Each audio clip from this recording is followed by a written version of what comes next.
அனைவருக்கும் வணக்கம். எங்க ஸ்கூலை போட்டு ராரியா போகுது. எங்களால ஒழுங்கா படிக்க முடியல. ஸ்கூலை விட்டு வெளியே வர முடியல.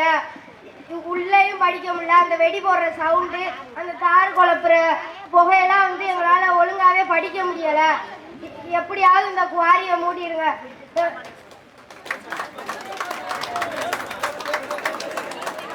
வீட்டுக்குள்ள தூங்கலாம்னு பார்த்தா நைட்டு வெடியை போட்டு எங்களால் நிம்மதியாக தூங்க முடியல. பள்ளிக்கூடத்துலையும் படிக்க முடியல, வீட்லையும் ஒழுங்கா படிக்க முடியல. எப்படியாவது மாவட்ட ஆட்சியர் எல்லாரும் சேர்ந்து குவாரியை மூடிடுங்க. உண்மையிலே இது மிகப்பெரிய ஒரு பாராட்டக்கூடிய ஒரு விஷயம். அந்த தங்கச்சி நம்ம கிழக்கு சீமை திருச்சுழியிலேருந்து வாக்கப்பட்டு ஒரு 7-8 வருஷம் இருக்குமா. அதுக்கு இருக்கு தைரியம். இந்த கல்லணையிலே பிறந்து வளர்ந்தோம்ன்றீங்க.